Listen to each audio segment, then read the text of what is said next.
Welcome to Dr. Jester Rants, and I'm gonna rant about this from the rap. Velma star Mindy Kaling and creator Charlie Grande got no pushback on R-rated Scooby-Doo. It was just excitement. Yeah, I think we can pretty much safely say that this thing was not vetted at all, and they just thought it, hey, let's do this. Let's greenlight this garbage because it's woke and our ESG score needs a bump. Yay! Right. Let's rant. Kaling and Grande explained to the rap what it took to get this animated series on the air. Practically, I don't think it took much. Woke idiots. But apparently this was done in the pre-Saslav era, which is concerning because he should have cancelled this garbage before we were subjected to this garbage. But anyway, it is what they say. Question from the rap: how did this show come about? Charlie Grande responds, Beyonce and I both move over to Warner Bros. At the same time, and she's been thinking about doing some animations, and was looking over the catalog of characters, and it's like, oh, I've always related to Velma as this sort of unsung hero, who does all the work, but gets none of the credit, and how fun will it be to do an origin story about the character? Huh. So you're telling me that you're identified yourself with Velma, and you're not Charlie here is a male? I think.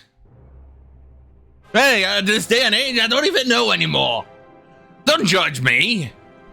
But either way, you're not even a goddamn fucking woman to identify this. You know the woke shenanigan says that you need to look exactly like the character to identify with the character. So, how do we go on from here? Right, before I go and rant, here is a trailer for my book. Hey, it's an ad. I'm trying to pull a Ben Shapiro here.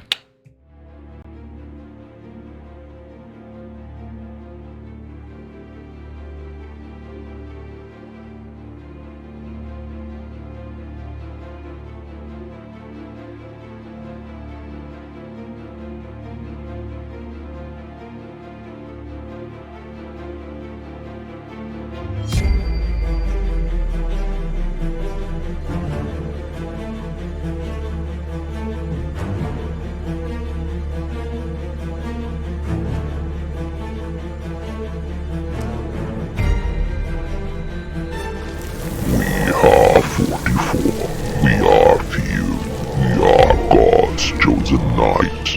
We are born of sin and crime. We are repentance personified.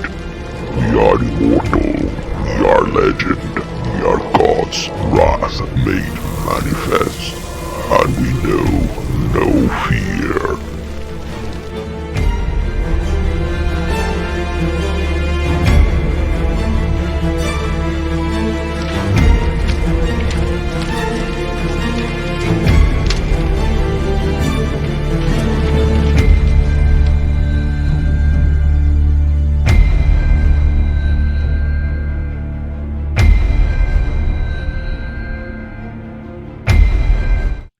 Oh, motherfuckers! Right, continuing.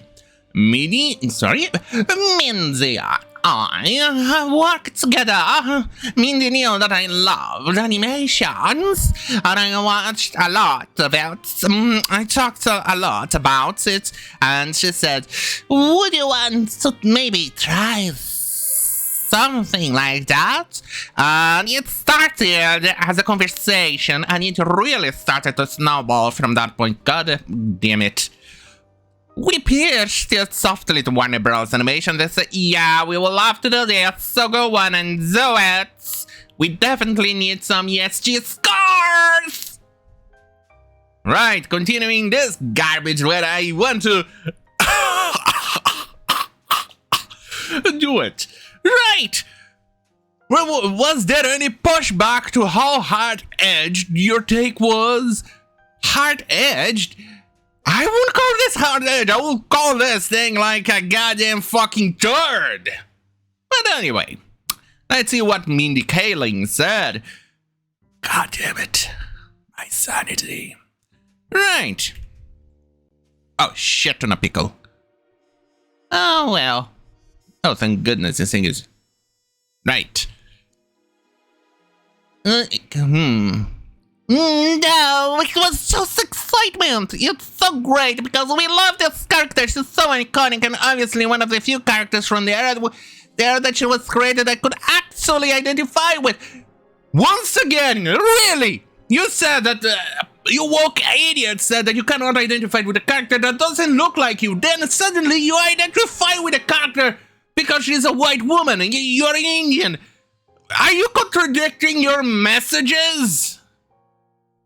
You absolute troglodyte!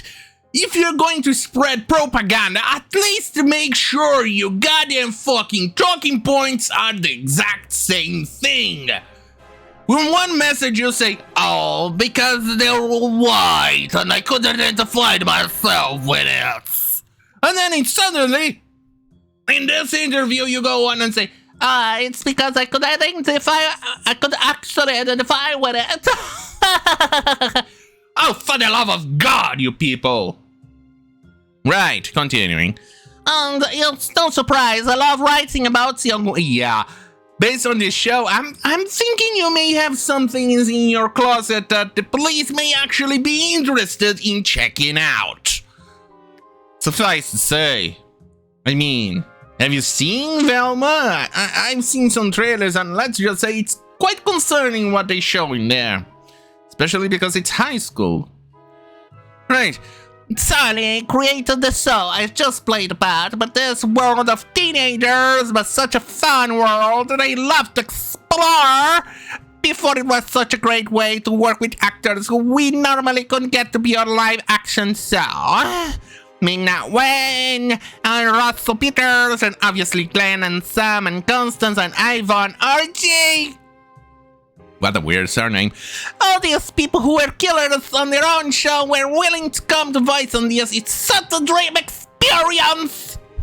Well, Mindy Kaling, that's actually kind of a worrisome thing. But anyway, let's continue. There's so much Scooby-Doo lore at this point, and you obviously have homage like original voice actor Frank Welker voicing Fred's father. Was it hard to balance the reference and the reinvention? I won't say this thing is a reinvention or even anything related to Scooby-Doo. There's just some characters that kinda somewhat dresses like Scooby-Doo. And kinda sometimes, somewhere, they share some of their names. But overall, there's nothing of Scooby-Doo in this goddamn hot garbage. Right.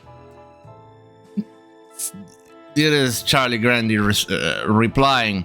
I think the key was always keeping the original in the forefront of your mind and really just letting that be the compass. I don't think that was even a compass to you. I think you saw the original. Yeah, now there's once too. We gotta have to eliminate everything in here and toss it all around.